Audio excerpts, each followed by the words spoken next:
Thank you, Mr. Commissioner. Mr. Kultish, I have one last question to you arising from the Project Ice Storm audit. This commission has heard from Chief Charlie of Chehalis, and on December 13th of 2010, he spoke of salmon as a sole fish used at ceremonies and other events. And he also provided a witness statement which has been entered as Exhibit 279. And I'm not asking to go to that, Mr. Lunn. I'm simply referring to that statement and his evidence there where he indicated that his family uses 5 deep freezers to preserve spring salmon. So they have 5 deep freezers full of spring salmon, and conceivably they have other freezers for all the various other traditional foods that they harvest and freeze. So I suggest that that gives a sense of the volume that this particular family, or volume of fish that this particular family preserves. And I'm asking you whether you would agree that using a cold storage facility would certainly be a feasible option for First Nations families that don't have the ability or the room in their homes to have 1 or 2 or even 5 deep freezers. It may. Isn't one of the stereotypical assumptions that Project Ice Storm was premised on that First Nations can't afford to use cold storage facilities? I don't think the project was premised on anything other than trying to determine the amount of FSC salmon harvested from the Fraser River located in cold storage and processing facilities. I can't speak to anything that would have been premised, but the purpose of that was as an audit to determine the amount being stored. If I heard your evidence correctly yesterday, though, you did say that one of the reasons that the Special Investigations Unit and you believed that the storage of these large amounts of fish was indicative of potential commercial use as opposed to FSC use was because it was in a cold storage facility, which is expensive. Is that correct? Well, a combination of we had evidence to show that persons involved in the FSC fishery with large volumes of fish were bringing them to these facilities. We also, through inspections, knew that much of this fish was processed and contained in a manner exactly consistent with commercially or fish that had been harvested commercially and intended to be sold. So from that, we felt that an audit was required to determine the amount of FSC fish being stored and potentially sold into the commercial market. I have some questions now for you, Mr. Nelson, in relation to compliance rates and hours spent by CMP on that area. Mr. Lund, could you turn up, please, document 9 of our list?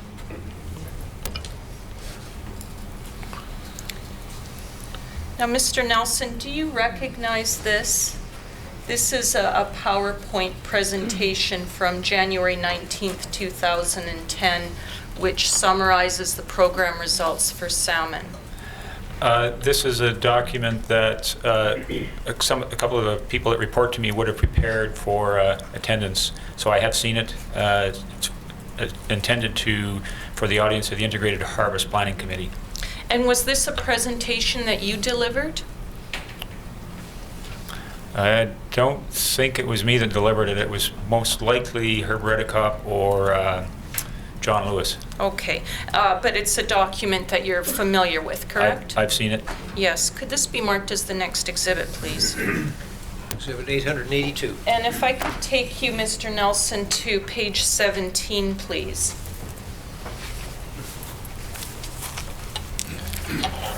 And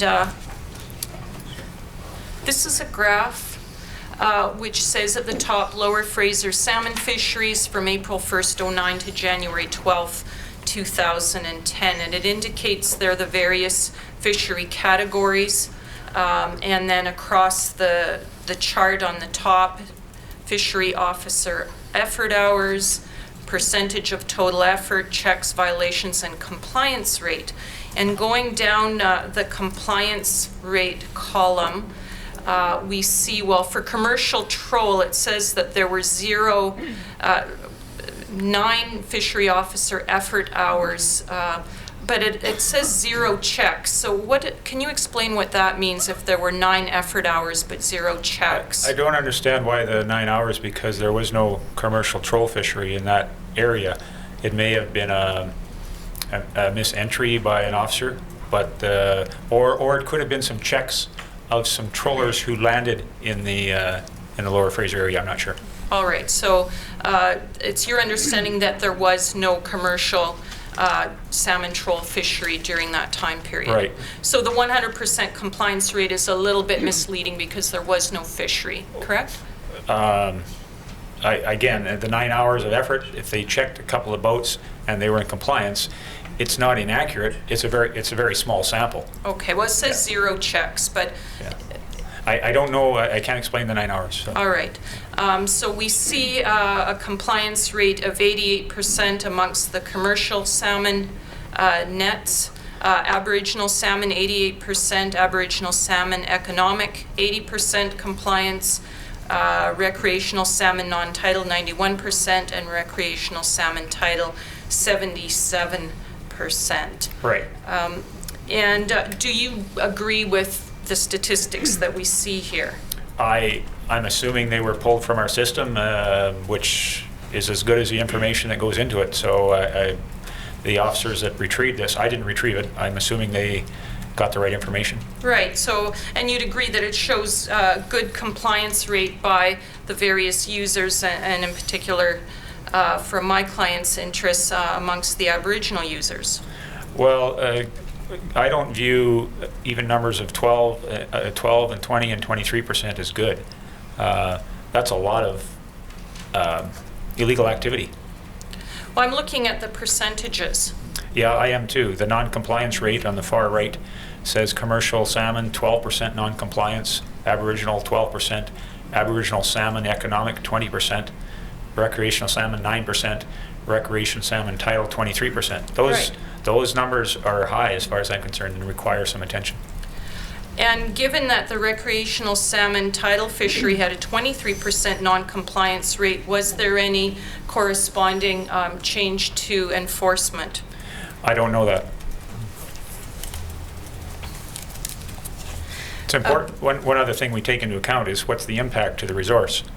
And somebody with a commercial salmon net can impact the resource far greater than a person with a rod and reel in one instance. So if you have, maybe for a comparison's sake, if you had 100 recreational fishers and 20 of them are breaking the law, and a lot of the ones we're talking there are barbed hook violations or things like that, rather minor in nature and not impacting the resource as greatly as somebody with a net who may be catching hundreds of fish.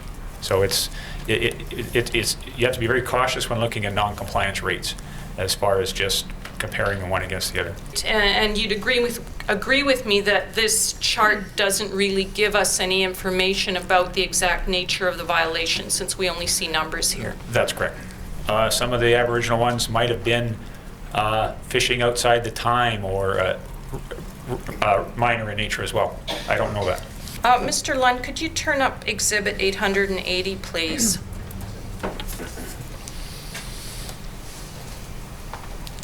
And if we could go to page 18, please. Oops. And just to refresh your memory, Mr. Nelson, this was the 2009-2010 Fraser Coastal highlights that you spoke to in evidence yesterday. And slide 18 there talks about some of the violations. It notes 176 violations during closed time patrols and indicates there the majority of the violations encountered were in the recreational fishery. So this PowerPoint, or this particular slide, coincides with the other document that I just brought you to. I'm not sure. This says 176 violations during closed time patrol, but it doesn't say what fishery that's related to. It says a majority of violations were encountered in the wreck fishery. These are just some numbers that I don't think they directly correlate to that table. And do you know if the information that we see on this slide was specific to the Fraser? I don't know that for sure, but I'm assuming it is because that's what the whole the title of the document was. All right. I'd like to ask you some questions about priorities, and we've heard a lot of testimony about CNP's efforts that are directed and focused at Aboriginal fishing and also on the sale of fish. My questions really are with respect to how Aboriginal fishing has become the priority that it has within CNP, especially in light of the heat map and the other materials that we've seen in these proceedings so far. Okay, sorry, the question was? Why is it that Aboriginal fishing is the high priority that it appears to be based on your evidence? It's as the direction and from the 2005 Williams Review, an area was identified that was a problem, and probably one of the reasons is in 3 of the subsequent years there have been very low fish returns, so there hasn't been much commercial or recreation opportunities, and the fish that are in the river generally are First Nations are the only ones that would have access to it for 3 of the last 5 years. In a year like last year, where we had the magic year, everybody had lots of fish. So our focus of attention, it wasn't as important to be concerned about some fish as it is in years of low returns. What are the other high priority areas for CNP right now? I'd have to refer to the documents to be accurate, but I know that the new taking over the aquaculture industry, the enforcement of the aquaculture industry and management of that is a priority. Habitat is still a priority. There's Oceans Act, Marine Protected, like everything's there. But the relative priority, I'd have to refer to the documents to get that for you. All right, I've got a few questions for you now on catch monitoring. And we've heard evidence yesterday and today as well about concerns that CNP has with respect to catch monitoring, and that you feel that there need to be better catch numbers. Yes. Did I capture your evidence correctly there? Yes. Last week, this commission heard from Matt Parslow and Les Jantz. Do you know those 2 individuals or know of them? I know Les Jantz fairly well. I know of the other person. All right. Mr. Parslow is the management biologist in the Lower Fraser, and he's responsible for the estimation of catch for the Lower Fraser First Nations food, social, and ceremonial, and also economic opportunities fisheries. Mr. Jantz, as you may know, is the area chief of resource management for the BC Interior region, and he also oversees catch monitoring programs Yes. in that area. Is that consistent with your understanding? I know so for Mr. Jantz. I'm not as familiar with the other person. All right. Both of these gentlemen testified last week on May 11th about the levels of monitoring and reporting in the First Nations food, social, and ceremonial fisheries. And they both testified that they were generating catch estimates in the 90% accuracy range. And I'm wondering if you can comment on that. Obviously, I would disagree with that, as would most staff in conservation and protection, based on our observations and our examples that I cited yesterday. And Mr. Nelson, you've not ever worked in catch monitoring or in resource management, have you? Yes. You have. Prior to 1993, fishery officers did all the catch monitoring as well. So I have experience in that as well. Now, you don't agree, as you say, with the two DFO witnesses that the commission heard from. As well, last week, the commission heard from Grand Chief Ken Malloway, and he testified on May 12th to the accuracy and intensity of the catch monitoring program that's run by the Fraser Valley Aboriginal Fisheries Society. You're not suggesting that Grand Chief Malloway was mistaken in his description of the catch monitoring programs, are you? If the information that has been provided there is what the department uses, it doesn't matter where the numbers come from. If it's what the department has, I think it's consistent with what CNP has observed, that the numbers are often inaccurate. Given this serious disconnect that you believe to be occurring between what you say your department or your division observes and how the resource managers are doing their work, what suggestion can you make for addressing that situation?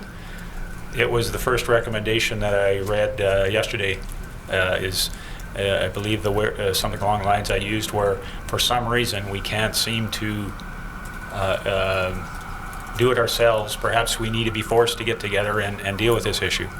And I put that in a recommendation that I suggested yesterday.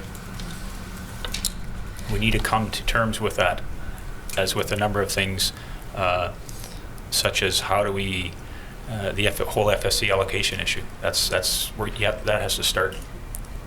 Now, also in your evidence yesterday, you indicated that there weren't any incentives for First Nations to report their catch properly. And this commission heard evidence last week that there are incentives and disincentives that tie into catch reporting. And in fact, the evidence that was heard was that a failure to report catch can affect a First Nations ability to renew its AFS agreement or communal fisheries agreement. Are you aware of that? I'm aware of that, but I'm also aware of cases where First Nations who have signed on those agreements have not provided any information to the department, and they have got a subsequent agreement the following year. So if it was followed, I would say there would be some incentive. Also, on May 12th, there was evidence given by Colin Masson. Do you know Mr. Masson? Yes. His evidence was that in the presentations that he, from time to time, provides to First Nations, that one of the things that he informs First Nations of are positive incentives attached to catch reporting.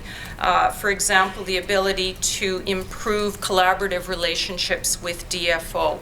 And would you agree that relationship building and improving collaboration between First Nations and DFO is another positive incentive for catch reporting to take place? Absolutely, and I have invited, an example is the canoe journeys which fishery officers participate in. I have invited resource management staff, including Mr. Jansen, his staff, and others, to participate in some of these journeys to experience it. And there's only been a couple of times where staff have participated in. I've tried going to the Regional Director General saying, look, we need the direction that more staff should be participating in these things to help build the relationship. And we are not seeing their participation to the levels we would like.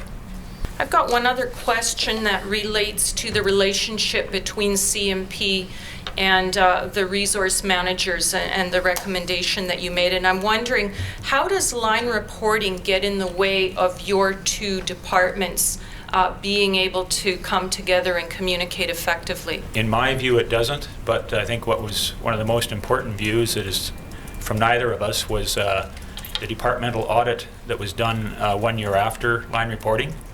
And it looked at what things were being made, what progress was being made, and the word integration came up. And one of the key messages in that audit was that CNP is really picked up on integration with line reporting. It sounds how does that possible when you become more of a stovepipe in some people's minds. It's because we, as a management team, took it upon ourselves to make integration a priority, and we're able to do that. We were not experiencing that level of integration prior to line reporting. So sorry, could you read me that question again? I think I might have missed a point. I wanted to add something, but could you? My question was just how line reporting and the way line reporting works affects the ability of CMP to interact and communicate effectively with the resource managers. In my view, it's improved it from the CMP point of view, but I have no control over how interactive and how integrated the resource management staff are with us. We try and invite them and get them, but it's the area director's responsibility to ensure the integration happens both ways. In our structure that we have now, it's truly the area directors that are supposed to be driving the integration of the department. And in my experience with some of these issues with the resource management staff, it's not working both ways. Can I comment as well? In my service as area chief, North Coast, I had extensive relationships with and dealings with resource management. One of the issues when it came down to the amount and the frequency of our working with resource management and First Nations in particular, when negotiating or discussing the terms and conditions of potential fishing agreements, harvest agreements, and so on. One of the comments out of resource management was often heard was, we prefer not to have CMP present because you could be a hindrance to the flow of the discussions. That they see, the First Nations see you as a hindrance because you're the enforcement arm, and we don't want any of that done. Hence, in many occasions, we weren't present. Very important things such as catch monitoring and guardian programs and terms and conditions of the agreements being discussed, and we weren't really brought into it until the document was created and said, can you review it and pass comment?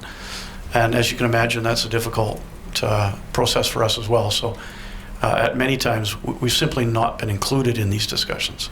I could add another example too. When I first came into the chair as regional director with line reporting, I'd heard about the Integrated Harvesters Planning Committee, which CNP had never participated in or attended. And I said, well, why? We should really be there. And the resource manager said, no, they don't want you there. Well, we looked into it. In fact, they did want us there. And we've gone and made presentations and have been at most of them since, and they welcome our presence. So we, as I've used the words, not feeling the love sometimes from resource management. I just have a few final questions on the issue of accountability. And Mr. Koltish, at the end of your evidence yesterday, when you were speaking to recommendations that you would propose, you spoke of your wish to be given the money to do your work and to be left alone. And this gives rise really to issues of accountability. And I'm wondering if you can tell the Commission what is the existing accountability framework within CNP? I guess I'd suggest a little bit of the passion that I feel for this process came through. What I meant by that is, well, I think what we need to do within the department is establish what we believe to be, and whether it's inside or without outside oversight, a program that is required for not only now but the future needs of our role in the organization. And when I say that, fund it, provide the salary, the number of individuals that we require, and when I say leave us alone, it is 2 years after that occurs, or what, not to begin to erode that. As far as accountabilities, we are highly audited, not only through ourselves, but through our internal finance. We report on virtually every cent through our internal workings that we spend, from salary to overtime to O&M dollars. Post-Gomery inquiry with the Conservative government is now that we are highly accountable and audited, and that's where we're at right now. And the time tracking system that we have too is not utilized by anybody else in the department. This next question is directed to both of you. And I'll leave it to you to decide who should answer if both of you wish to, but is there a formal process whereby members of the public can make complaints if there's any concern about fishery officer conduct? Yes, there is, and Mr. Coltish is the author of that document. We had the same concerns, and in fact, several years ago, I was asked by Randy to author a process. We developed a formal public complaints document and process that all fishery officers in the Pacific region are subject to, and as a matter of fact, just recently our national headquarters has taken that model with the objective of creating a national complaints process, public complaints process. And is there any oversight by the RCMP or any other outside policing agency in the event of a complaint? There are provisions for policing involvement or oversight if deemed to be required, and that would probably be established between the supervisor of the employee and the director. And in fact, on several cases that I've personally been involved in with Randy, where as a result of actions by office, we've immediately contacted the RCMP to bring them in as part of investigation.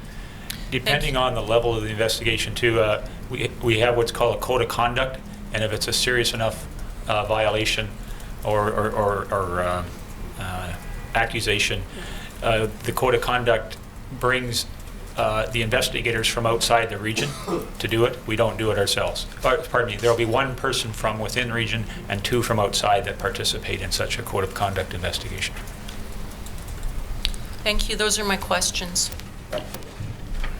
Yes, Mr. Commissioner, it's Tim Dixon for the Stalo Tribal Council and the Cham Indian Band. Mr. Nelson, I want to ask you first a little bit about illegal fishing. Yesterday you described the increased efforts on illegal fishing since 2005, and you testified that since that time, I am satisfied that we have a handle on closed-time fishing activity and we are doing an adequate job. Do you remember that? Yes. And I take it that illegal fishing includes over-harvesting, fishing more than one's allocation, is that right? No, what I was referring to there, to the closed time patrols that we have, we feel we are doing an adequate job and can say with a high degree of certainty that millions of fish are not being taken. I think I used the term 100,000 perhaps or more, but certainly not in the millions. What I also said is on the FSC and illegal sales of fish, those are fish that are taken legally but sold illegally. I said we don't have a handle on that. Right, and I'll come to that in a moment. Thank you, Mr. Nelson. But I want to understand, just illegal fishing is fishing, obviously, when you're not allowed to. Is that correct? Fishing during a closed time, you're taking more fish Yes. than you're allowed to, that sort of thing. Is that right? Fishing during a closed time, if you were caught, that would be considered fishing illegally, yes. And so that raises a conservation concern, I think you would agree. In years of low returns, it could, yes. Not always. Hence, that's why in a year like last year with such a large run, we wouldn't focus as much effort during close times, if there was any, as we would in a year, 07, 08, and 09 when the returns were much lower. Now, legal sales of fish, that means, as I understand it, that's the... Sorry, legal or illegal? I'm not quite sure what I'm hearing when you're... Oh, I'm sorry. Okay. Not clear? Yeah. Illegal. Okay. Yeah. Sales of fish means the sale of a fish that was allowed to be caught but not allowed to be sold. Yes. And Mr. Coltish, yesterday you testified that sale is the primary root cause of illegal fishing. Most illegal fish are intended to be sold. Do you remember that? Yes, the sale of either illegal fish or illegal harvest is the primary reason we get illegal fishing activity. So the commerce from illegal harvest is the root cause of that. Yeah, and I take it that your point is that the possibility of selling might motivate illegal fishing. Correct. And so increase it. Is that right? Yeah, but very little personal use is obtained from illegal fishing. Well, our experience is most illegal fishing is driven from sale. I can see a conservation concern with illegal sales of fish to the extent that it motivates illegal fishing. Is that right? Well, I think, yes, as well. Added point for Randy's term is fishing outside of a licensed or sanctioned process to us is illegal. Right. But if a fish is caught legally, if you're allowed to catch the fish, I just want to get this clear. The sale of that fish does not in and of itself raise a conservation concern. Would you agree with that? As long as that fish has been accounted for, correct. Correct. Now I want to turn to the issue of illegal sales. Mr. Melvin, he's a DFO intelligence officer based out of Kamloops. Is that right? He is presently the manager of the Regional Intelligence Services, works out of Kamloops and reports to me. And he wrote the Project Ice Storm intelligence assessment? That's correct. And neither of you were involved in writing that report? Speaking for myself, that's correct. I don't believe so. What was the year of it again? 2005? Six? Sorry, 6.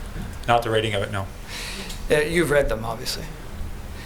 Are you proud of Mr. Melvin's intelligence assessment for Project Ice Storm? Is this the kind of intelligence report that CMP is aspiring to create?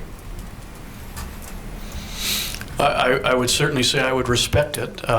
It raised understanding that during that time, our ability to move into intelligence-led was at its very early stages, and what we saw with some of the work that Rob did was the questions asked of projects or information that or intelligence.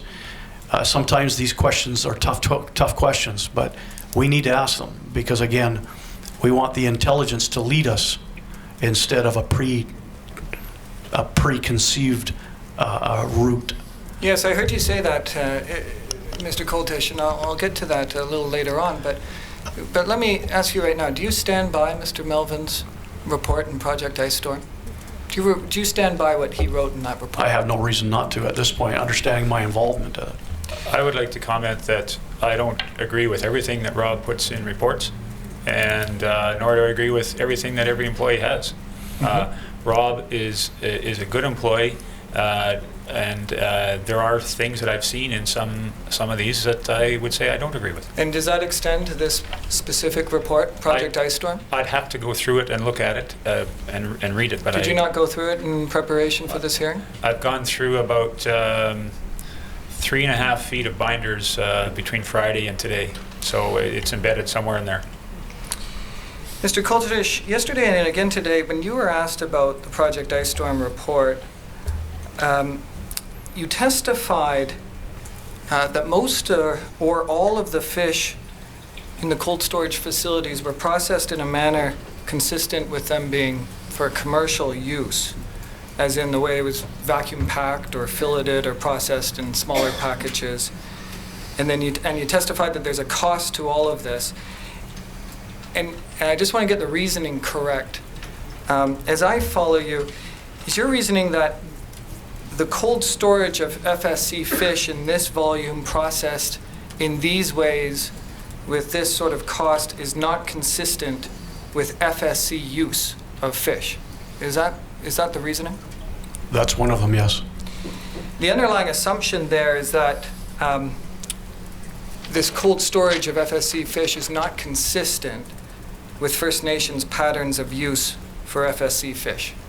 That's right. It's I don't think, I think to be clear, he said it was one of them. And I think I've heard him explain before, there are other things such as the names of people and tracking the fish afterwards that are important as well.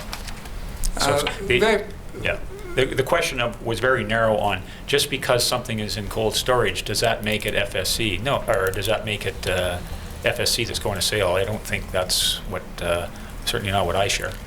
Very well. Part of your reasoning then was that the way that it is Yes. processed. Again, some of the, from projects that preceded this one, information that we obtained from that, audits that had been done in the past, and the information we found during this project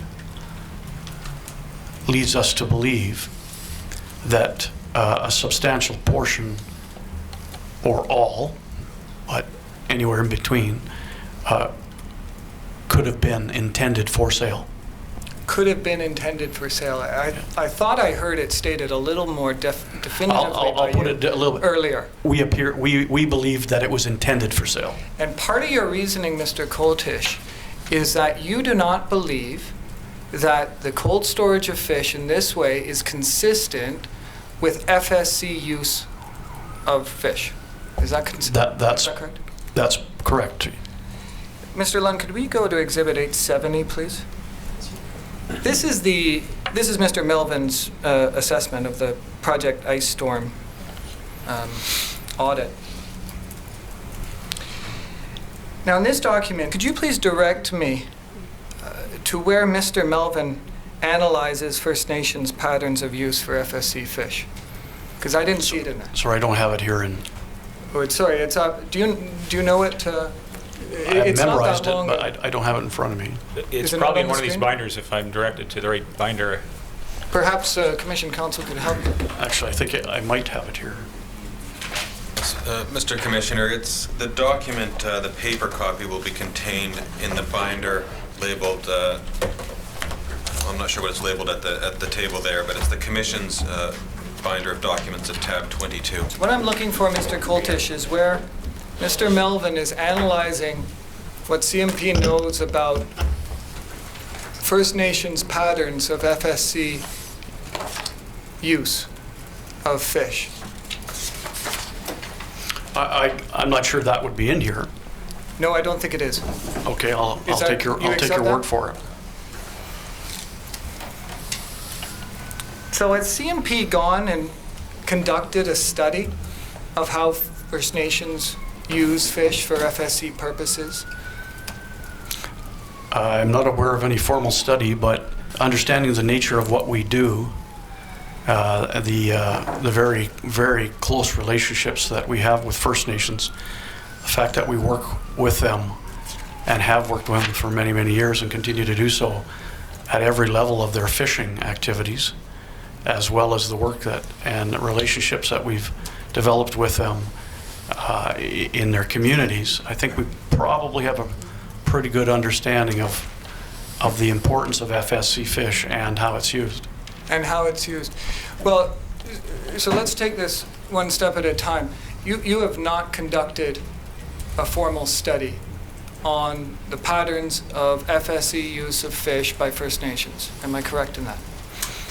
No, the other thing I will mention, Mr. Commissioner, is we have in our employ First Nations fisher officers.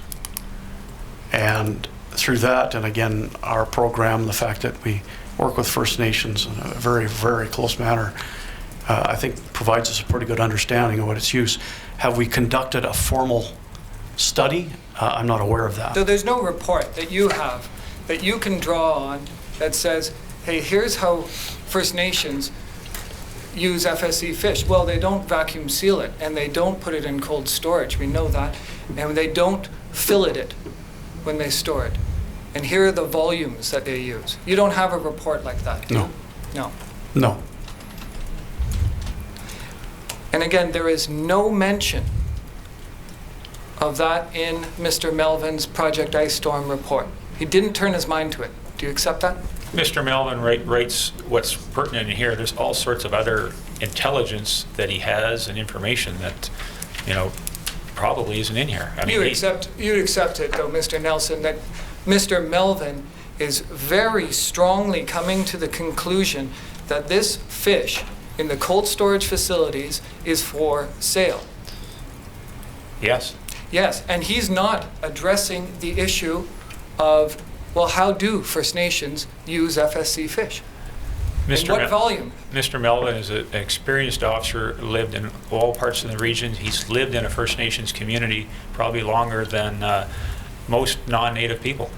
And so he may have all sorts of thoughts in his head about First Nations use of FSC fish, but he didn't write them down in this report, did he?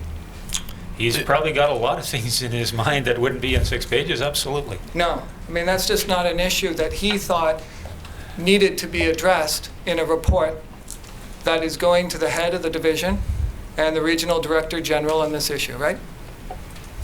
Am I right in that? I really don't understand your question and where you want to go with this, because these are intelligence assessments.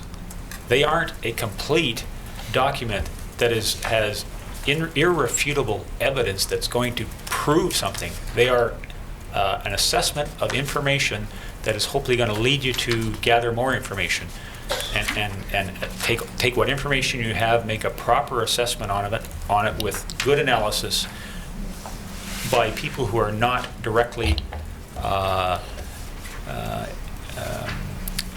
the providers of that information. Well, could we go, please, to page 3, Mr. Lunn? And so here are Mr. Melvin's key findings. And the first one is the FSC First Nations fishery on the lower Fraser River is largely out of control and should be considered in all contexts a commercial fishery. I'm not hearing a lot of equivocation on Mr. Melvin's part. I'm not hearing him say, gosh, we should look into this, we should inquire as to First Nations use of FSC fish. I am seeing a conclusion. Do you agree with that? You're seeing a statement that he's provided based on the information that he assessed. You have to understand that, again, in the preliminary use of intelligence, the term either inference or a conclusion based on the analysis, I suggest to you that in this form, this was a statement of analysis, his findings or conclusion, or inference if you want to use the term. Well, I note that he uses findings. He does not use inference. Okay, it's mentioned in here, but in the language, as far as within the intelligence. It says executive summary and key findings. You'll note in a couple of the items they talk about key findings. So yes, I do note, actually, I do note that in item 3, he says door-to-door sales of FSC salmon account for a large portion of the illegal sales of salmon. This is an executive summary / key findings. I see no mention of that point whatsoever in the rest of the report. Do you accept that? I'll take your word for it, not having read it, but it could be the only place it is located. I don't know. Right. It's not really summarizing, just stating. Do you agree?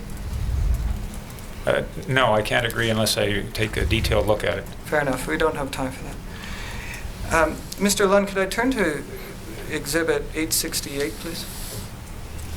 Now, this is a memo that was prepared for the Deputy Minister, and it was on this issue. I take it was on the Project Ice Storm investigation. Is that correct, Mr. Coltish? Yes. And it's dated June 6, 2006, and I'll just note that. And again, I don't see any analysis in this document of patterns of First Nations FSC use. Do you accept that there isn't any, or do you want to flip through? No, I've seen this, and there is nothing in there that analyzes FSAUs. Right. And Mr. Lund, if we go to page 2 at the bottom, the last bullet, and over to the next page, if you can get it onto one screen. Thank you. It says CMP, right there at the bottom, the last bullet on the page at the top.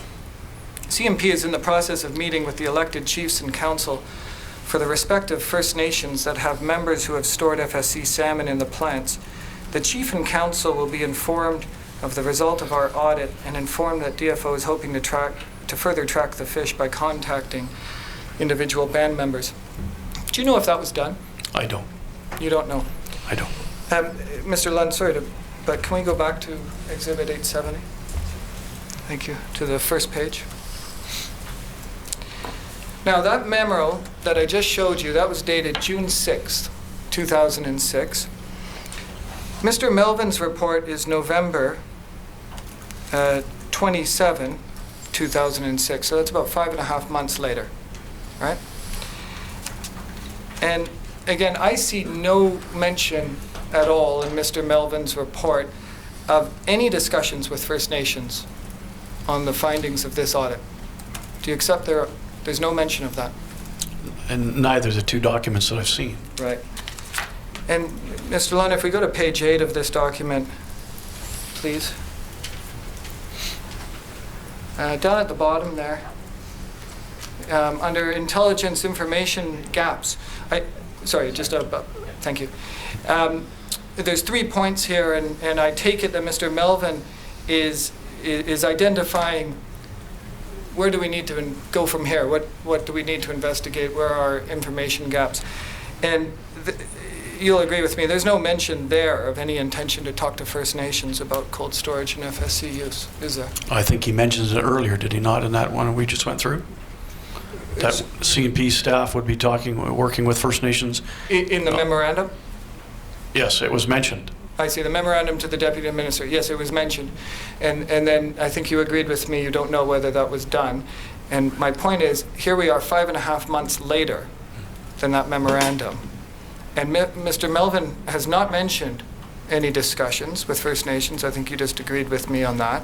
And I'm saying here, where he's pointing to where do we go from here? What are our next steps? He is not identifying any need to go and talk to First Nations people and get their take on the issue, ask them about their FSC use of fish. That may be true, but if he's acting as in an analytical capacity, making recommendations, that may have been outside the scope of his responsibility to this project. I see. That may have been a recommendation that would gone to senior management, but that's not part, I can see that not being part of the scope of this project. I see. Mr. Melvin's in a room somewhere, he's writing, and that's not, he's not to go out there and talk to First Nations, is that right? That was not his role as analyst, Well, no. whose role was it? I'm sorry, whose role would it have been? Who would go and speak to First Nations about this issue? I'll let Randy speak with that one. Well, as we have it now, it would be probably the First Nation liaison officer for the particular area that they would be in deal with. Back then, I don't know if we had those in place, but it would be the area chief would be responsible for the area. It would be his responsibility to direct his staff to conduct those meetings. Well, do you know if that was done? I don't know. Do either or both of you know of Ernie Cray? He's Yes. the fisheries advisor at the Stalo Tribal Council. Yes, And do you know June Quip? She was a former chief at Cham. yes. Yes. I believe you Yes. have spoken to her at the break. And they advised me that they are not aware of one meeting, not one meeting, where DFO asked them about the cold storage of FSC fish. Would you disagree with that? I mean, do you have any information of any meeting in that respect? I don't. No. Not aware of anything that was held. Mark Hume is a journalist for the Globe and Mail. You may know he covers these hearings a lot. Today's Globe contains his story on yesterday's testimony by the two of you. And in his report of this issue, he talked to Ernie Cray. He asked his perspective. He did that yesterday afternoon. And my question to you is, why has CMP not done this? Well, I'm going to, with history, working in the Fraser River myself up until 2002 when I moved to Prince Rupert. Our interactions with First Nations groups on a casual, informal, and formal on things such as compliance, sales issues, violations by their memberships was done quite often. And when I say casual, informal, and formal, because we interact with the First Nations groups in that manner all the time. To suggest that either Mr. Cray or Ms. Quip was not aware of our concerns with regards to sale of FSC, I would think would surprise me. I see. So should they come forward? Should they come forward and talk to you in the course of this investigation over the cold storage issue? Is that their responsibility, or is it your responsibility to go and do a credible job of information gathering and go and talk to them and others? I think it's everybody's responsibility. I see. We can go on here for a long time about, I feel there's too much attention here on, is this fish being sold illegally or not? This is about the Fraser River sockeye, and I just, if First Nations are truly concerned about their image, and this fish is in cold storage, we would welcome working together with them to devise methods and ways that fish can be differentiated when it's in cold storage, so that there isn't this perception, because that's clearly what the view that you're saying is all this fish that's in there is all consumed by First Nations. That appears what I'm hearing from you. I'm sorry, I've just got to stop you there. Okay. I am questioning you about your assumption that all of these fish, substantially all, or all of these fish were sold. Yes. That's the assumption we're talking about. Yeah. Yes, Okay. and if I would been allowed to finish, what I would have said is, on our side, we believe a large percentage have been sold. So how do we deal with, that's the issue, how do we deal with that? How do we come together and find a way to allow these fish to be put into cold storage and absolutely ensure that they're not going to get into the market, and the First Nations won't be accused of trying to get them into the market? And I gave one example of a band where I said they had vacuum packed their fish in a commercial way, but in a clear package that said not for sale. To me, that's progress. That's how we can work together. So how can we find a way to come together on this Right. issue? Yeah, well, the first step is for CMP to go talk to them, isn't it? Well, I have also seen evidence in some of these readings. Will you not agree with me that you should go and talk to them on this issue? We do talk to people. On this issue? All issues. I don't know. I said I don't know, and You're means the I head don't of know. CMP in I the do Pacific not region. know. You're the head of intelligence, Mr. Coltish. I can say, speaking with my peers, and that is the chief of Lower Fraser River, and from my experience personally, that we are active within the First Nation community. We are active with their leadership when it comes down to compliance, when and where we can have access to them. I'll suggest to you that at any time, any place, any time, we'd welcome the opportunity of trying to work with our First Nations groups' leadership, because in many cases I believe that some of their members themselves are not abiding by what the band or the group wishes. And these people themselves may be making individual decisions, but it affects the community because that's what the right is tied to. We would welcome the opportunity of being able to solve some of these problems. This particular operation that occurred in 205, that stemmed from a lot of information that had been gathered with regards to this alleged activity, simply showed that there was a great deal of fish being stored in a manner conducive to same type of commercial product. We haven't said, we don't have the proof that it was sold. We believe a large amount of it was sold. Well, you say that, Mr. Coltish. I mean, you say you don't have the proof, and you certainly do not. I don't think anyone in this room would question that. But you say that you believe 97% of all FSC fish, or thereabouts, is sold. You said that yesterday, did you not? The 97% was suggested in a forum, And you said and I've that's said that I reasonably believe accurate. that it's close, yes. It's close. My point to you is you have not gone and discussed with First Nations their patterns of FSC use of fish, and yet you're coming to that conclusion, aren't you? And I can't speak for people that I personally don't supervise on the Fraser River. I can speak to what my discussions have been with the area chief. well, And I was just asking you about your conclusion. my conclusion is that CMP interacts with First Nations communities and leadership in a proactive manner, i.e. Pillar 1, as in a patrol activity as Pillar 2, and also if we have to from an investigative perspective. But we do a great deal of work with First Nations when it comes to solving problems. Mr. Coltish, you agree with me that the implication, when you say 97% of all FSC fish is sold, the implication comes very close to, well, 97% of all Aboriginal fishers fishing FSC are selling it illegally.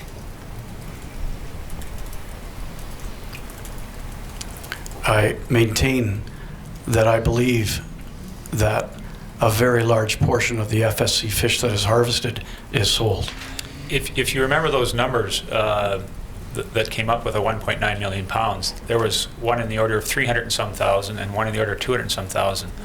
Those two account for nearly a third of that catch. So it's not 97%. I didn't agree with that, by the way. But if it were 97%, that doesn't mean 97% of the First Nations fishing are doing it. Now, it may not exactly. Yeah. It No, may not. It wouldn't be close. Well, it might be close. I mean, If we're two talking pe- about FSC fishers. If there are hundreds of First Nations, and there are, that fish in the Lower Fraser, and two parties account for approximately a third of that amount of 1.9 million, that leaves a whole lot more that aren't involved. There's a difference between 97% of the catch and 97% of the fishers. So,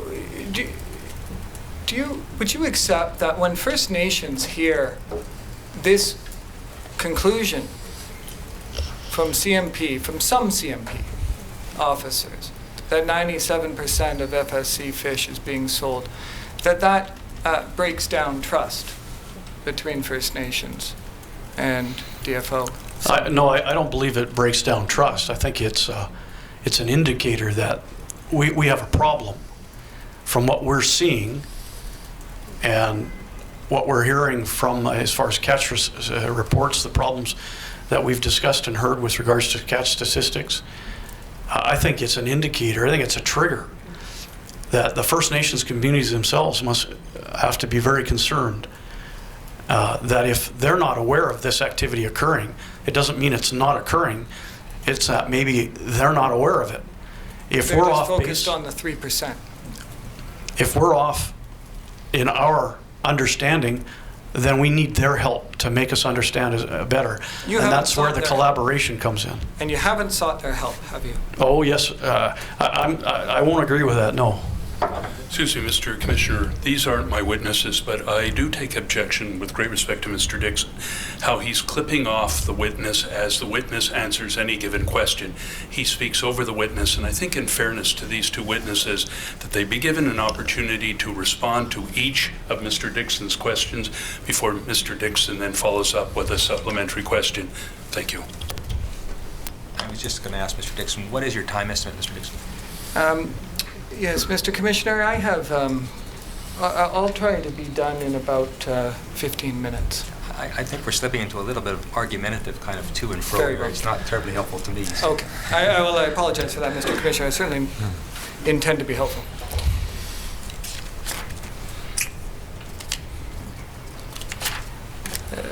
Mr. Commissioner, would you wish to take an afternoon break? Well, we go another 5 minutes and then take a short break. Thi- 15 minutes? This would be a convenient time because then I can reorganize a little bit. Thank you. Hearing we're now recessed for 10 minutes.